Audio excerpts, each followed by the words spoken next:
Hello everybody. So first of all, yes, I am wearing the same thing I wore yesterday and Sunday. So recently I had to read the short story Desiree's Baby by Kate Chopin for a class that I'm taking.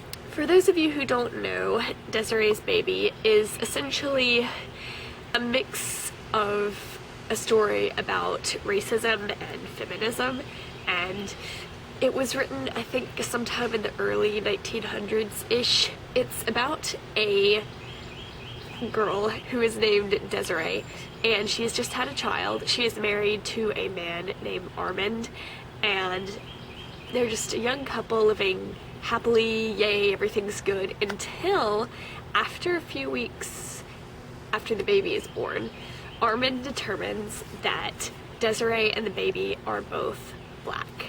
And he essentially kicks them out of the house. Desiree goes and lives with the lady who she grew up with, and I'm just going to go ahead and spoil the ending, so if you haven't read this, I suggest that you go spend 5 minutes of your time reading this really good short story and then come back so you can understand what I'm going to say.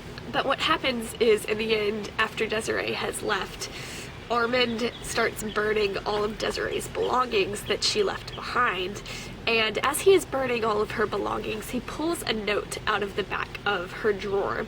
When he pulls out this letter, it reads, "But above all," she wrote, "night and day I thank the good God for having so arranged our lives that our dear Armand will never know that his mother, who adores him, belongs to the race that is cursed with the brand of slavery." There are really two things that I wanted to discuss about this story, and the first was the kind of foreshadowing of how the story is going to end. The first part that really foreshadows it is when, I cannot say her name, I'm going to like really kill the pronunciation of this lady's name. It's Madame Valmond.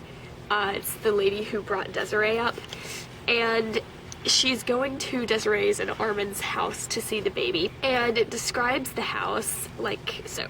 "The roof came down steep and black like a cowl, reaching out beyond the wide galleries that encircled the yellow stuccoed house. Big solemn oaks grew close to it, and their thick-leaved, far-reaching branches shadowed it like a pall." Oh, it's just kind of talking about how the house already had a shadow over it, like there was already something looming over it.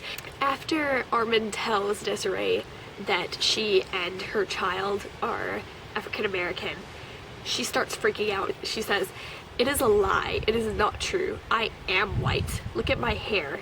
It's brown. And my eyes are gray. Armand, you know they are gray. And my skin is fair." Seizing his wrist, "Look at my hand. Whiter than yours, Armand." She laughed hysterically.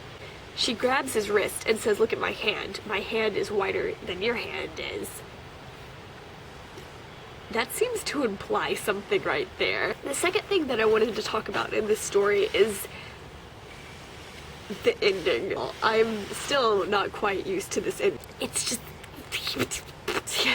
that. And what's even worse is they leave you hanging. They don't tell you if Armand knew already, if he had already read that letter, or if he had never seen it before. It doesn't tell you that, and that leaves like so many implications just unsaid. Like, what does this mean? If he did know already, does that even more justify his actions? Or does it leave you thinking, oh my freaking gosh, this guy is a jerk.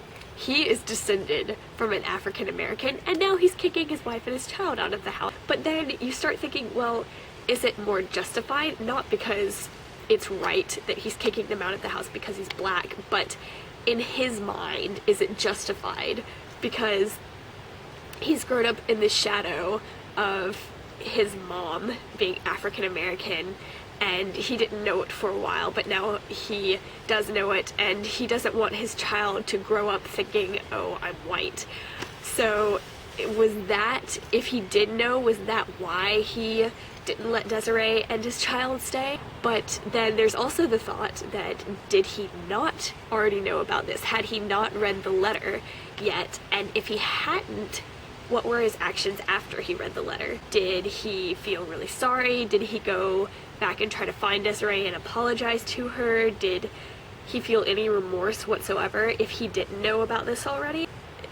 Yeah, I don't know. My mind is just like seriously blown from the end of this story, and it's really killing me, and I don't know if I am going to be able to live anymore, because I keep wondering, like, what did Armand think when he read this letter? But maybe he already knew about it, but maybe he didn't. Right, so that is all I have to say about Desiree's baby and all that kind of thing for today, and I am going to see all of you tomorrow.